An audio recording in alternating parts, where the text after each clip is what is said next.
물질과 규칙성에서 두 번째로 물질의 규칙성과 성질에서 두 번째 파트인 화학결합과 물질의 성질에 대해서 알아보겠습니다. 먼저 화학결합의 원리 중 18족 원소에 대해서 알아보겠습니다. 정의는 주기율표의 18족에 속하는 원소로 비활성 기체라고 지칭을 합니다. 그리고 이 비활성은 활성이 없다는 뜻이라서 다른 물질과 쉽게 반응하지 않는 성질을 의미합니다.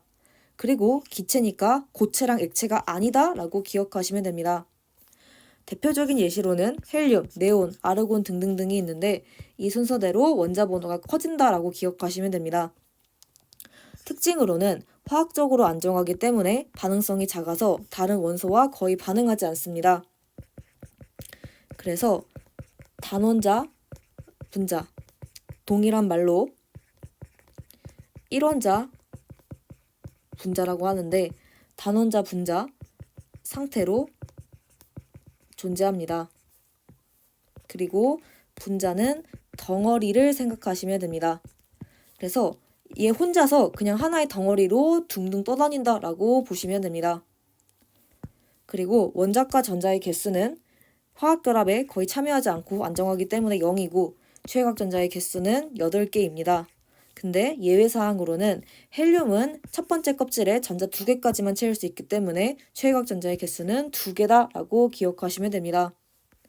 그리고 이 18족이 화학적으로 안정한 이유는 먼저 가장 바깥 전자 껍질에 최외곽 전자 껍질이 있는데 여기에 8개의 전자가 모두 채워진 상태로 안정한 전자 배치를 이루기 때문입니다.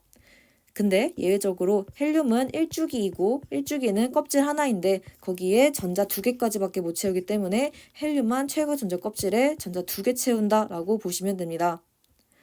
그리고 이러한 전자들이 모두 전자쌍을 이루기 때문에 화학적으로 안정하다라고 보시면 됩니다. 그림을 보면 쌍을 이루고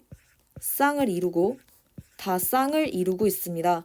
남아있는 것이 없기 때문에 안정하다라고 봐주시면 됩니다. 그러면 이용 예시를 보도록 하겠습니다. 먼저 헬륨입니다.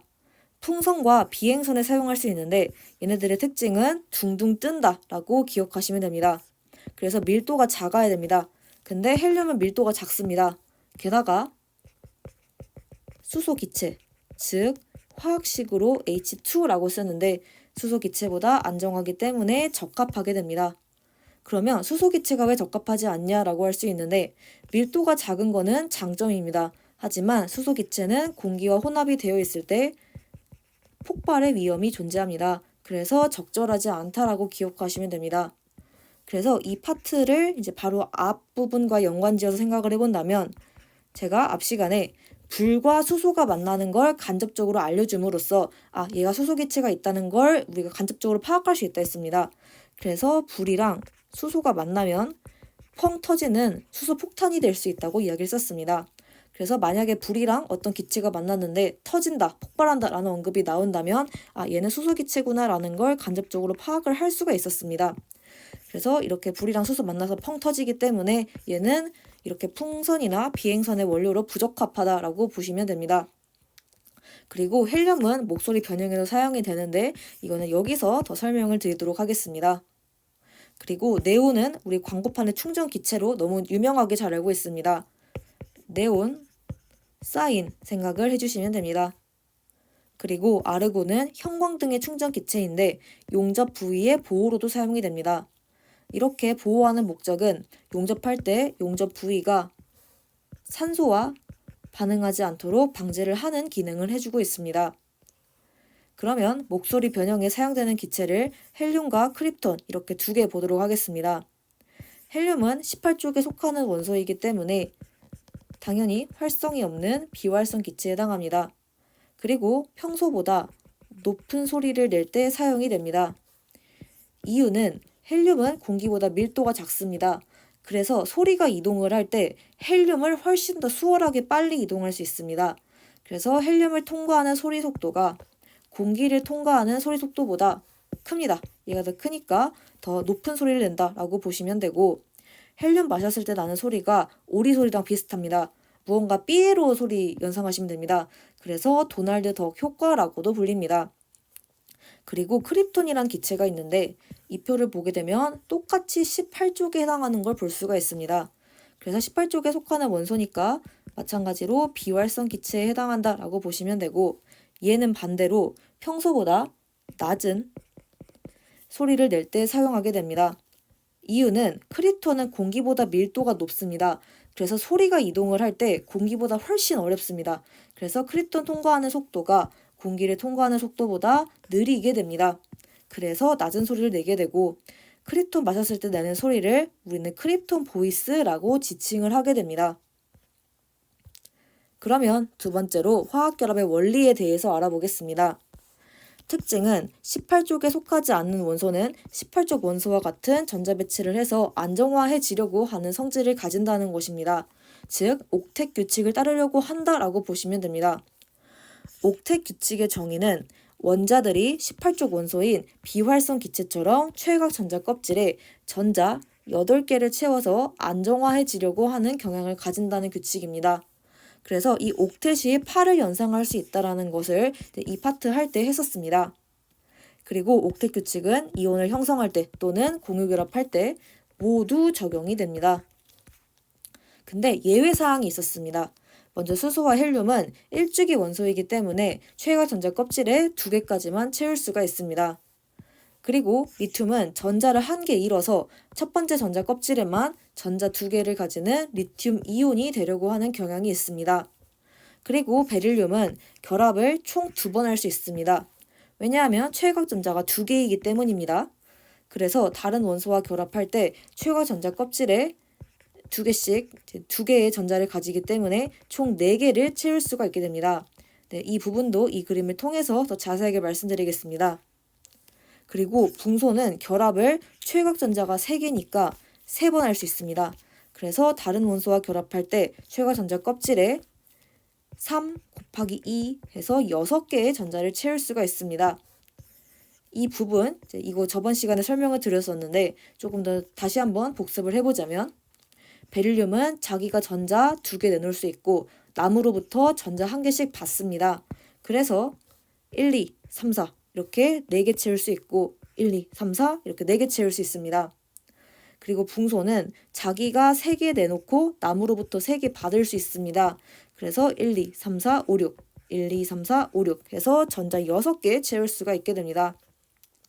그래서 이제 이 부분들 참고해서 옥텟 규칙 이해해 주시면 되고, 다음에 18쪽에 속하지 않는 원소가 18쪽 원소와 같은 전자 배치되는 방법 보도록 하겠습니다. 그래서 이 부분은 이 내용을 더 심화해서 설명했다라고 보시면 됩니다. 먼저 비금속 원소입니다. 제가 연두색으로 표시하는데 이렇게 연두색으로 표시된 부분이 비금속 원소입니다. 얘네들은 전자를 얻는 게 18쪽 만족하는 게 훨씬 수월합니다. 네, 얘네들 보면 전자 2개 얻는 게 훨씬 쉽습니다. 네, 잃는 것보다 훨씬 쉽기 때문에 전자를 얻어서 안정한 전자 배치를 이룬다라고 보시면 됩니다. 근데 예외사항이 있습니다. 수소 같은 경우는 전자를 1개를 얻어서 공유결합을 하기도 합니다. 그래서 이거는 여기에도 잘 나와 있는데, 수소는 전자 하나 얻고 내가 하나 전자 내놓아서 공유결합하기도 하고, 오히려 전자 1개를 잃어서 수소 이온이 되기도 합니다. 수소는 최각 전자 2개까지만 채울 수 있기 때문에 1개를 잃는 것도 가능하고 1개를 얻는 것도 가능하다라고 봐주시면 됩니다. 그리고 이 공유결합이 전자를 얻는다라는 걸 기억을 하셔야 됩니다. 공유결합은 다른 원자의 전자도 자기 것이라고 간주가 가능하기 때문에 전자를 얻었다고 판단을 하셔야 됩니다. 그래서 예를 들어서 수소 2개가 이렇게 결합을 하고 있는데, 내가 한 번 내놓고 남이 한 번 내놓았습니다. 그러면 나는 전자 2개, 그리고 나도 전자 2개 이렇게 되는 겁니다. 그래서 이거는 공동 소유물이기 때문에 내가 1개 내놓고 너가 1개 내놨으면 나도 2개 가진 거고 너도 2개 가진 거다라고 간주가 되기 때문에 결국은 전자를 얻었다고 판단하셔야 됩니다. 그래서 이제 수소가 이제 공유결합하면 전자 얻은 거다라고 보시면 되고, 탄소 같은 경우는 14족이기 때문에 전자 잃는 거 얻는 거 모두 비슷합니다. 14족은 4개를 잃거나 4개를 얻거나 모두 가능하기 때문에 비슷하긴 한데, 탄소 같은 경우는 전자 4개를 다른 원자와 공유한다는 특징을 가지게 됩니다. 즉, 전자를 얻는 거를 선택했다라고 보시면 됩니다. 그러면 금속 원소 보도록 하겠습니다. 금속 원소는 여기 노란색으로 표시된 부분입니다. 전자를 잃는 게 더 쉽습니다. 네, 보다시피 전자 얻는 것보다 잃는 게 더 쉽기 때문에 이렇게 안정한 전자 배치를 전자를 잃어서 형성한다 봐주시면 되는데, 여기서 예외사항이 있습니다. 베릴륨은 금속에 해당하는데 크기가 굉장히 작습니다. 이주기라서 전자 껍질이 2개밖에 없기 때문입니다. 그러면 크기가 작으면 핵과 최각전자 사이의 거리가 가까워서 인력이 커집니다. 그래서 이온을 형성하는 게 굉장히 어렵습니다. 그래서 어쩔 수 없이 자기가 갖고 있는 최각전자가 2개인데 최각전자 2개를 다른 원자와 공유를 해주게 됩니다. 그래서 베릴륨은 금속이지만 공유 결합을 한다라는 거 기억하시면 됩니다. 그러면 중금속 원소 보겠습니다. 붕소는 13족이지만 크기가 마찬가지로 베릴륨처럼 작습니다. 2주기이기 때문에 껍질 2개밖에 없습니다. 그래서 핵과 최각전자의 거리가 가까워서 인력이 커서 전자 잃는 게 너무 어렵습니다. 그래서 자기가 갖고 있는 최각전자 3개를 다른 원자와 공유를 해주게 됩니다. 그래서 붕소는 중금속 원소이지만 여기서 보다시피 전자 3개를 공유를 하는 공유 결합을 진행했다라고 봐주시면 되고, 그 다음에 규소가 있는데 규소는 14족 원소이기 때문에 전자 잃는 거, 전자 얻는 거 비슷비슷합니다. 4개 잃거나 4개 얻거나 똑같습니다. 근데 규소는 되게 애매한 결합을 형성을 합니다. 그래서 애매한 부분이 상당히 큽니다. 그래서 크게 신경 쓰지 않으셔도 됩니다.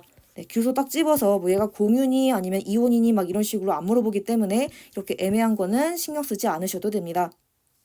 그러면 전자 얻는 방법, 잃는 방법 한번 정리해 보도록 하겠습니다. 제가 공유 결합은 전자 얻는 걸로 간주가 된다고 했었습니다.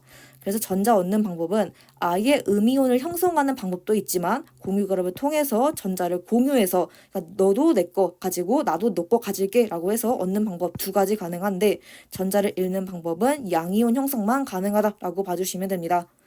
그래서 이 부분은 이제 계속 화학 문제를 풀면서 감이 잡히기 때문에 이렇게 정리를 해놓고 내가 문제를 풀 때 적용을 해주시면 됩니다. 그럼 이렇게 해서 화학결합의 원리까지 마무리하도록 하겠습니다.